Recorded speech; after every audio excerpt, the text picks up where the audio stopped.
iLogic. Salut tout le monde, je poursuis la série de tutoriels sur les touches de raccourci iLogic et Logic Pro. Aujourd'hui, 19 touches de raccourci vous est présenté, soit l'activation ou la désactivation du cycle, les 4 fonctions du monitoring de piste, le scrubbing, la pose de locateur gauche et droit, faire énoncer la position du locateur gauche et droit, avancer ou reculer de 8 mesures à la fois, comment assigner une entrée sur notre piste audio, faire énoncer quelle entrée de notre interface audio est sélectionnée sur notre piste audio, comment assigner une sortie sur notre piste audio, faire énoncer quelle sortie de notre interface audio est sélectionnée sur notre piste audio, comment renommer une piste et finalement comment sélectionner le type d'entrée voulu, soit mono, stéréo, gauche, droit ou surround. Commençons avec le monitoring de piste. Le monitoring de piste s'active ou se désactive uniquement sur une piste audio. Lorsque vous branchez un instrument dans une des entrées de votre interface audio, exemple un micro, une basse ou une guitare, et que vous voulez enregistrer un de ceux-ci, il est absolument nécessaire, vous en conviendrez, de s'entendre jouer pendant l'enregistrement. Donc, une fois que Logic est ouvert et que votre piste est bien assignée au niveau de l'entrée de votre interface audio, je vous montrerai d'ailleurs dans quelques instants comment faire. Il ne vous reste plus qu'à activer le monitoring de piste avec le 3 du pavé numérique pour pouvoir entendre votre voix ou votre instrument. Évidemment, on peut désactiver le monitoring encore une fois en appuyant sur le 3 du pavé numérique. Pour assigner une entrée de votre interface audio à votre piste, vous allez sélectionner la piste audio sur laquelle vous voulez enregistrer avec page suivante ou page précédente. Une fois que c'est fait, vous n'avez qu'à appuyer une fois sur I pour ouvrir le menu Input.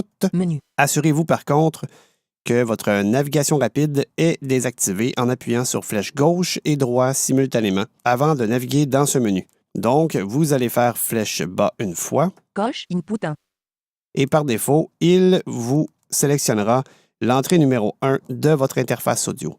C'est ce que je veux dans mon cas en ce moment. Sinon, autrement, pour sélectionner une autre entrée, vous faites flèche bas une autre fois. Pas d'entrée. Pas d'entrée. Tiret entrée sous-menu. Tiret entrée sous-menu. Évidemment, c'est un sous-menu, donc vous l'ouvrez avec flèche droite. Entrée sous-menu coche Input 1. Et voilà, notre entrée numéro 1 qui est sélectionnée déjà. Si vous descendez avec vos flèches, vous pourrez à ce moment-là sélectionner une autre entrée. Input 2. Input 3. Input 4. Donc, je vais appuyer sur Échappe pour revenir dans mon projet puisque mon entrée voulue est déjà sélectionnée. Piste 3 audio 7. Groupe. Pour confirmer que c'est bel et bien l'entrée voulue qui est sélectionnée, vous pouvez faire énoncer l'entrée en question en faisant 2 fois I rapidement. Input 1. Vous pouvez décider également si vous voulez que votre entrée soit mono, stéréo, gauche, droit ou surround en faisant Maj I pour ouvrir le menu et flèche haut ou bas pour faire votre choix. Coche mono. Stéréo. Gauche. Droit. Surround.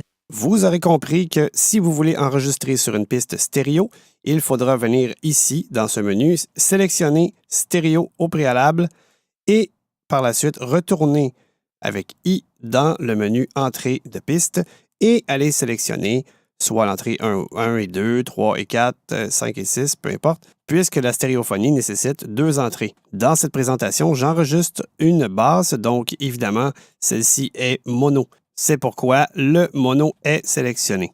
Dès que le mono est sélectionné, la présentation change lorsque nous retournons dans le menu Entrée de piste. Vos choix d'entrée seront présentés individuellement et non pas regroupés.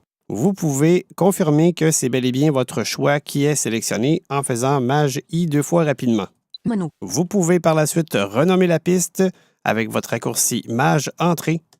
Et n'oubliez pas, bien sûr, de désactiver iLogic. Logique désactivé. Ensuite, il ne vous reste plus qu'à taper Sélection votre A, texte S. Basse. et entrer de nouveau. Vous réactivez iLogic Logique activée.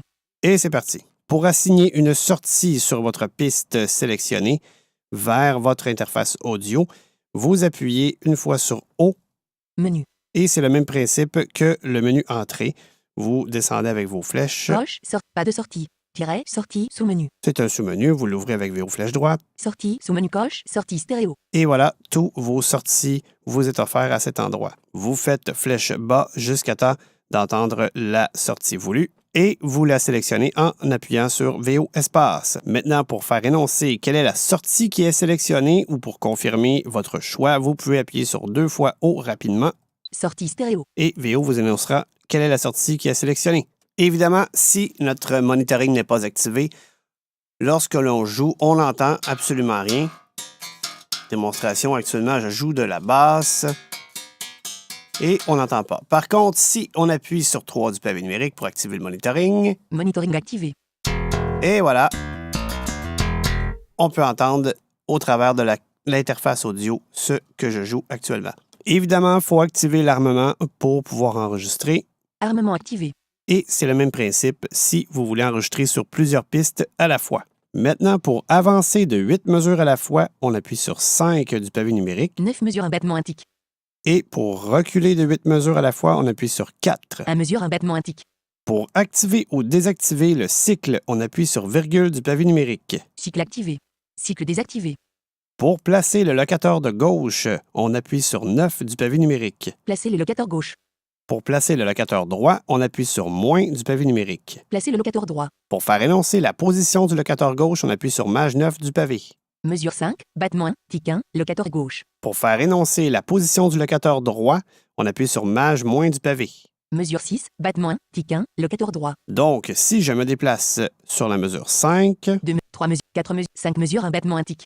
et je place le locateur de gauche, Placer le locateur gauche. ensuite je me déplace sur la mesure 6 6 mesures un battement un tic.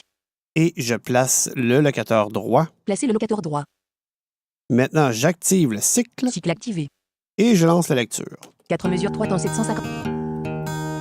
On peut attendre que ça tourne en boucle. Prendre note que la pose de locateur gauche et droit et l'activation du cycle sera très fréquent dans Logic.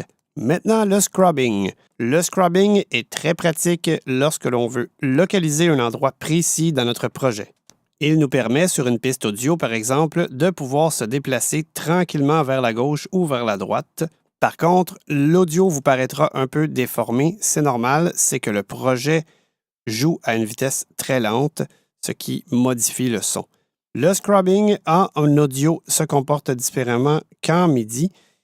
Exemple, ici, on a une piste en solo de guitare acoustique. Donc, si on veut scrubber, il faut au préalable lancer la lecture 5 mesures un battement 3.